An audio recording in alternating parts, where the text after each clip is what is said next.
abayimbi wano mu ggwanga musobola mwali batuddeko ng'endowooza gy'oleeseeyo ne mugipakanyako ebirowoozo nti mufune something kisobola ku unifyinga music government naffe tukuba kyo kuba tubadde wano ku first share leero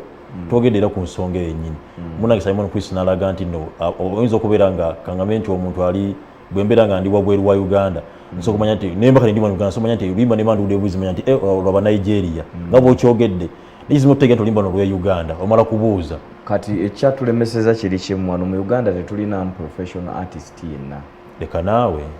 atabasajja nga basomaze MDD bakoze biki ogamba tewali professionalism yes kale abasome MDD tubaweewo ka credit nti bagezezzaako naye ate basoma MDD nga olumu tebali nnyo na mu music nti ne MDD wa wano bw'onoomulaba ali ku diploma tagulawo byonna naye kati baba Nigeria kye bakola oba ezo ensi endala zetulaba ezikulaakulanye baproducer bagenda ne basoma kye bayita sound engineering and audio production wano mu Uganda tulina ba sound engineers tewali producer yenna wana ayasoma kintu ekyo babiyize buyizi najja mu studio ebyuma weebiri biki nayiga okuba bayigidde ku mulimu kati ate n'ebizibu wano mu Uganda tewaliwo institution yonna esomesa music ba Nigeria bagenda e London ba Wizkid abo bonna ne bagenda mu institutions ezisomesa music fo obuzibu bwe twafuna bwe nkigamba abantu tebakitegeere obuzibu bwe tulina nti twafuna entalo after independence 1966 music waffe nadde emabega abayimbi abandi badde batukulaakulanya abandiize style ne badde emabega ne batakufulumya music baba Nigeria tebafuna lutalo Tanzania teyafuna lutalo Kenya tefunanga lutalo after independence bintu byatambula ne bafuna generations ne ziyiga ne zigenda ne zisoma music ne zidda kati Nigeria eno eringa generation ya kutaano waliwo ezasooka ezaba Fela Kuti yalinga olaba Bobi Wine kati Fela Kuti yesemba okuba president ku Obasanjo eyo regime nevaawo ne wajja waawo then walioka wajja Two-Face n'akikuba international naggulirawo abaki aba Nigeria so kati bw'olaba Two-Face kuva we yakikubira kubanza bye biseera ennyimba za Two-Face zenna recordinga ng'ezo nti African Queen walinga oze kwa radio kamukadde Two-Face yali abeera London ng'asoma music era n'amuyiga yina nayiga kubanga waliwo mu music ebintu bingi nnyo nti okufuna style oyina kumala kuyiga nti melodies zaffe culture yaffe kyobola aba Caribbean bakubeera kizomba bicha aba Jamaica bayine kye bakuba ekyabwe so kubanga balina ba professionals naddala ba producer abagenze ne basoma ki so kati wano guno mulanga gwange eri government esoka ekitegeere nga tena baleeta amateeka kale ku bayimbi oba kutereza industry esooke kole ezimbe institutions ezikola ki ezisomesa music emakerere oyina diploma yokka toyina degree kitegeeza ekintu tekiri broad omuntu newe omuyigiriza oyinawo okola ki wakoma so twagala obekwatagane nezo nti kati waliwo institution gye bayita Abbey Road Studios ba Abbas mwe bakoleranga ba Beatles nabo mwe bakoledde it's a studio besides erina n'essomero erisomesa music theory cause waliwo ebintu ebiri mu music bye tutamanyi nga ffe just ngeri tukozesa ekitone tugenda bugenzi n'ekyo kasita nkubya akayimba ne kakwatayo in the long run ensonga lwaki abayimbi mu Uganda tetukola ki tebawangaala cause first of all tebali ku natural sound. They don't know how to maintain that sound. They don't know the origin of the sound they are singing. Kugamba nekituletera okubanga tetusobola mumanya wa gye tulaga kubanga tetumanyi wa gye tukola. So nze guba mulanga eri oba abagagga bonna abasobola. Yes muzimbye amalwaliro. Muzimbye ki amalwaliro ago yes gajjanjabye. Aba biki mubikoze ne waliwo industry erimu ssente ate nga employing abavubuka bangi nnyo. Khalifa buli wenkyaza wano omuyimbi ate mwogera ku nsonga mukola gavumenti ebeere ng'evaayo okubayamba naye muyina okikonyeeko nize era mbatasikinga nembaga nti mwe ng'abayimbi temusobola tuula wansi namwe sente muzifuna ne mutandikawo ekintu ng'ekyo. Yes, sente tuzifuna naye nga ogamanyi nti ffe tuli baana mu nnyumba ewaka omwana ayina tasobola tandika kintu okujjako nga muzadde we yakoze eki amulaze nti yes nze nyinza obba njagala ozimba ennyumba naye taata alina okumpa ettaka ampa ettaka ngambe mutabani wali wansi olabawo nkuwaddewo anti Khalifa era nyinza okuba ettaka lya muzeeyi nga weeriri awo nenga kanjikande yiseyo katuipo ko musenyu nga musosonkereze alayo ndi otufu mwana nayagala okuzimba kamutemereko wachi temujikube entiisa kale anti tata ayinza okulooza ndi mukuzannya naye omusenyu ndi mbya kugamba n'atakitwala nga serious so njagala taata naye nyini kimugendemu amanyi nti nno naye abaana bange bano tebaasoma nnyo kiri awo ate emirimu gyabwe gino waliyo abagisoma baabagisoma bakola batya kozi omuntu teyeetaga kuba nti alina qualification ez'amaanyi nnyo okugenda osoma music theory music melodies na talent na passion kati singa batuyambako ne bateerawo entandikwa entandikwa yeetya university lwaki Makerere yokka yeyina MDD KIU eri zaani zinkumba zaani weeziri omwana ow'Ekoboko owa producer gwe tumanya alina melody yandikubye oluyimba nga wolaba olwa Coca-Cola oluyimba olwa dedandididi bali bakozesa mu World Cup taina chance egenda kusoma music kubanga ali Makerere yokka ate Makerere almost private university olina okusasula okitegeera ate ezo cost tebaziweera ku nti oba omwana ayise katugimu agisomere bwerere so kati nga balina okusooka okutegeera nti kati eno business efuuse sector nga tetunabagirowoleza mateeka tusooke tubuuze bwe tubanga tugenda kukwata omusawo okutunda eddagala effu oba okutunda eddagala nga talina qualification za busawo lwaki tumukwata kubanga twakola amasomero agasomesa abasawo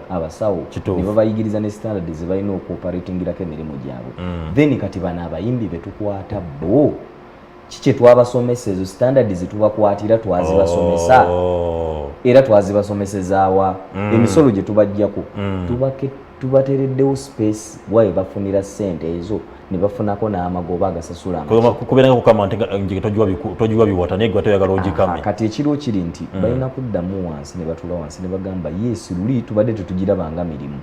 naye olw'ensi okukyukakyuka kati gino gye gifuuse emikindi kati nganze omuyimbi omu owa booda ye kale bw'omuta oba bw'atandika okukola ssente zaafuna zitwala ye ngaani omuntu wagwa ye ne famire ye nze omuyimbi bwe mbanga ngenze ku show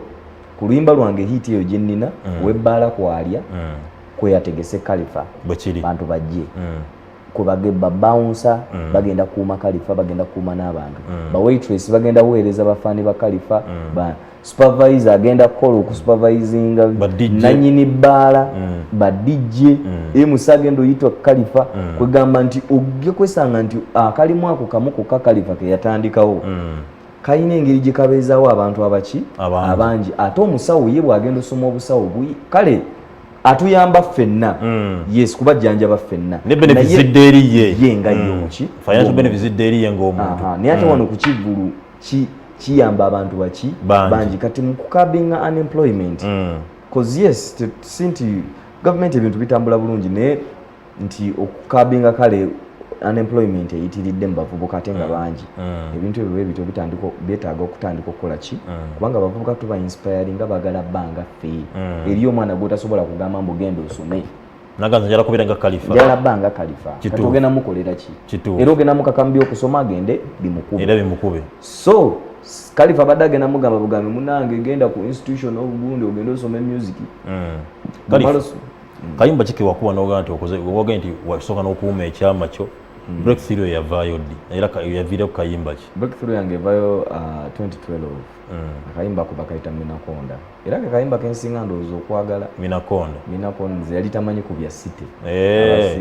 producer kakatunoonyeze ze yali tamanyi kubya site nonkyakaza nontwalanga kuzipate buli lunaku naawe ngebeera pate aganaga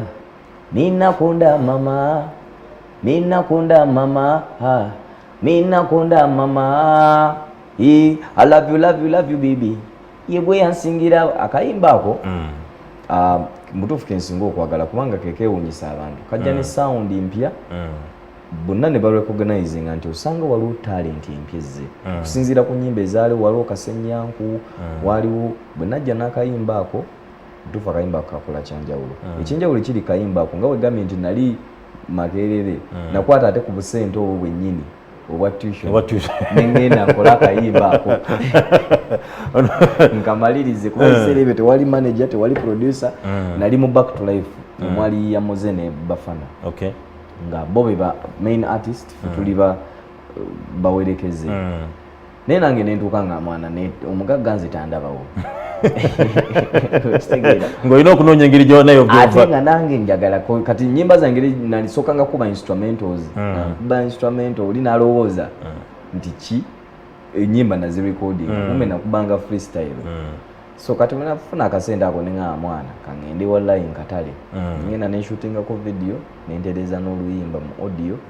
akayimba ne kafuuka enso olana kakuwandiikire kayimba ako nze nkewandiikira Khalifa gwe wewandiikira ennyimba nze nzewandiikira wewandiikira n'abalala oba wewandiikira zo wekka era mpandiikira n'abawala nga baani ndowooza latest omanyi nze mbala kimu ne bwe nkubayo kimu mu mwaka bwe kiri ninayo nakyuka okay I think it's one of the biggest songs mu guno omwaka janna nakyuka mpandikidde ku ba Prince Omar bonna bayimbi bangi nnyo bajjeera kati ngeri gye nina studio bad character tukwatagana abamu tebagala basanguza nti ate bampandikidde we understand naye nga I'm a writer and I'm a producer now Khalifa music omufunyeemu ki nogamba nti bino nze bukyanganyingira music mashallah ekisookerwako music mugyemu kye bayita social capital okumanyikibwa n'okwagalwa Khalifa nze I was a poor man from a poor background sina connection sina gwe mmanyi nga sobola nakwogera ku mukolo abasiraamu ku muzikiti bw'ojjeera nga kale towera bulungi butuufu layini ey'omu maaso tosobola gikola ki togituulako tosobola gisalirako naye kati nkakasa olwa music Khalifa nsobola oyingira muzikiti bantu bonna ne babagamba bave ku layini esooka nodda wali ku gundi nendeera ku front so ekyensoose okufunamu kyekyo okwagalwa n'okumanyikibwa nti okwagala n'okumanyikibwa okwo kunyambye mu bintu bingi ne bwe ngenda mu banka sisimba layini ne bwe ŋŋamba omuntu enkyenjogedde si ngeri gye bakijajingamu si bakijajingamu then nga tuvudde ku ebyo mikwano mingi nnyo gye sandituuseeko baminisita bangi nnyo newe pulezidenti yennyini recent mbadde mulaba nti Khalifa alina oluyimba ne pulezidenti Museveni biki naye nange ne ŋŋamba Khalifa waabwe nze omwana wa ghetto nze ntuuka okubeera ngasawa zidu oza ku bayi Museveni gwe twagambanga so ebeera achievement y'amaanyi nti nsobola okukolagana nga n'abagagga nga bambuga nsobola okukolagana n'aba stakeholders mu industry nga basobola okundabawo ekyo tukizza ebbali then nze ng'omuntu finance saali musajja mugagga saalina property yonna naye kati at least naye aka business naye era n'obuyumba bwange magezi bwe mugenda mu lumbeeka naawe oteesa ekitegeere tugenda mu lumba naye obuyumba bwange eyo bwabapangisa wadde nange nkyali mupangisa era naye abapangisa bange obuyumba bwange ntereezaamu era nga n'ebirala mbisuubiro byakiivinga na business bad character studio record label ekola bulungi nnyo tekola bubi era tulina future n'ebirala business ez'enjawulo zetasobola kwogeramu kimbantu nga bagamba nti omusajja yenna kye basooka omulabirako at least okuzimba okuzimba mukama badde annyambye ngeyange enjiina ate n'obwabapangisa bwenzijjamuuko ki akasente tinemba sikyayimba akasente kasobola okukola ki kyekyo wekijjira wali emabega wegambye nti Khalifa sirinze mu music kuyimba era kyobulaba ngamba nnyo abantu abagamba Khalifa ogeze mu politics bagenda kukuba obucupa bakukyawe siri mu music just kuyimba ndi mu music kola sente era bwe ziba nga tezikyajja obuvaamu so kati ekyo manche gamba direct eri bakyali bange aba people power temugenda kutiisatiisa abantu mbugwe tugenda kukuba obucupa bikiba oli mumuforcing okuwagira kyatakola ki kyatayagala nze Khalifa olw'emirembe gye njagala ndi ready okusacrificing ekyo nti boda zaaliwo navugako neziboda nenkanikako then nalaba nga boda ejja kunzisa sijja mmalako nenjita so ne guno omulimu ogw'okuyimba nagwo definitely nsobola okuguta nenkola emirimu emiki ate era nengubeeramu egaye nti ndi producer ndi writer n'okupromotinga abayimbi abalala naye ng'ekyo nkikola okulaga nti naawe nga wasacrificinga n'ogenda okola kyoyagala oba n'owagira gw'oyagala nange ndi ready okusacrificinga guma mulimu nja gulekawo okukulaga nti you are not going to force me kusupportinga gwe kyokola ki kyoyagala Khalifa nga tugenda kuddeeyo katono mbaja tumalize side eno oyogedde ku birungi tudde ku side eri buzibu ki bw'osanze mu music industry oba mu kuyimbako kuneeno obuzibu bwensanze nti negomba okuddamu okubeera omuntu ali nnomo omuntu alina katoli nnomo siri nnomo sikyali nnomo omuntu alina ebyama omuntu wandibadde akola ebintu bye nga ensi tebimanyi nti tetulina privacy nti family bagitunuulira luba nti oba olifuwaka ne ku mirimu okola kiro ne lutakomyewo ewaka mukyalawo bayinza omubaako bala abayimbi baziba kugamba waliwo emirembe egyo egyatutwalibwako olwokuba nti tuli bayimbi challenges tuzisanga ezo we have no people to trust and people don't trust us ekintu ekyo kibi nnyo ate kigenda nakutuza nnyo emabega nti people don't trust us and we don't have people to trust because every day tumeeting abantu abenjawulo tusanga abapya most times twagala tusatisfying bonna abamu ogenda okwekanga banyiize at the end of the day ofiirwa emikwano mu ngeri emu oba endala then challenges endala is a business music is like any other business challenges omulala zasanga mu kugula hardware zizimu nezosanga mu music ate music na muzibu kubanga hardware otunda wano ku kyalo kyo naye wa music ntunda gwanga lyonna so tulina kye bayita financial challenge that's a fact nti music etwandimwagadde abeere ku level gye yandibaddeko tatuukayo olw'ensonga investment ntono the level of investment in the business is still low so ate nga mu Uganda temulimu bagagga bategeera business eno nti omuntu asobola kitegeera nti uli nakiba n'agamba naye bano abaana ba Fresh Kid ba John Black bazze wano eno nga tebalina kye balina mwaka gumu mbw aguze emmotoka n'enzima aguze poloti then no reflecting ku business endala n'ogamba omuntu bwaggulawo hardware kimutwalira bbanga ki okwachivinga n'omwana byakoze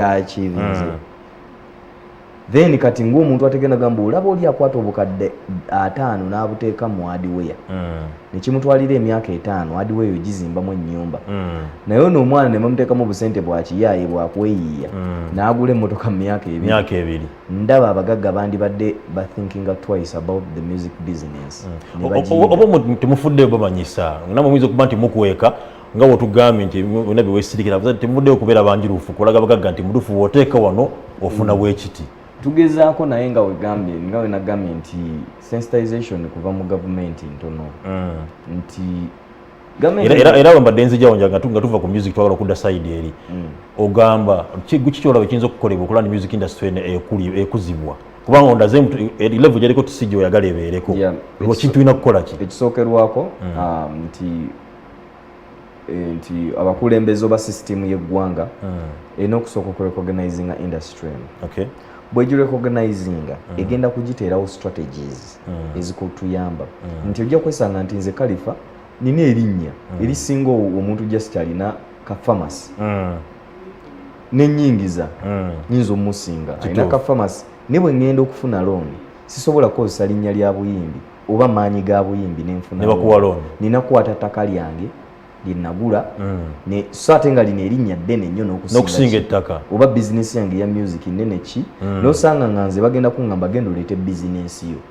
nga siina ngeri gye nginnyonnyola siina na kitongole kya gavumenti kye ŋŋenda mu ki kugamba kimpandiikira ebintu byange bizinesi yange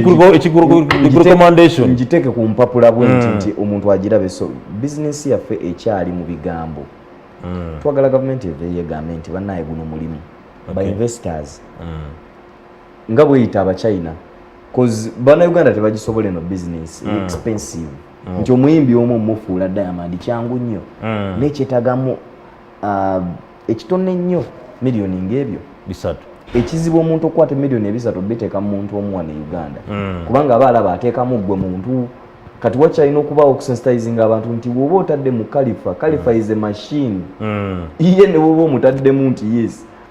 kyalyako era ne bw'oba omutaddemu obukadde 5 olunaku walya mutwalo gumu naye biki byaleeta kati some people think bw'ateeka ssente abaziteeka mu Khalifa agenda vimba agula emmotoka akole ki naye ye bizinensi kubanga ya show business Khalifa okubeera nga ali expensive basobola omuyitira show oba ya miliyoni 10 oba ne tugenda ne mu $. Khalifa alina biki atambulira mu mmotoka ki asula wa akola video ya ssente meka kuba determining price y'omuyimbi kati ojja kwesanga ng'omuyimbi ssente zaataddemu zikyali wansi tizisobola gwano mu Uganda gyalombulira omuyimbi gwogamba nti oyo ye munnange miliyoni 10 nange nzimuwa Khalifa ontwalawo waggulu paka wansi waliwo atera okubuuza buuza manager atera okugamubuuza manager nange era kati so kati nti kitegeeza level of investment ekyali wansi twetaaga nti nga bayita abachina nga bajja nga bajja ne bateeka oba mu butto ne bajja ne bainvestinga mu twagala bajje batandika okuinvestinga mu business eno nti bwe banajja abo business ejja kukula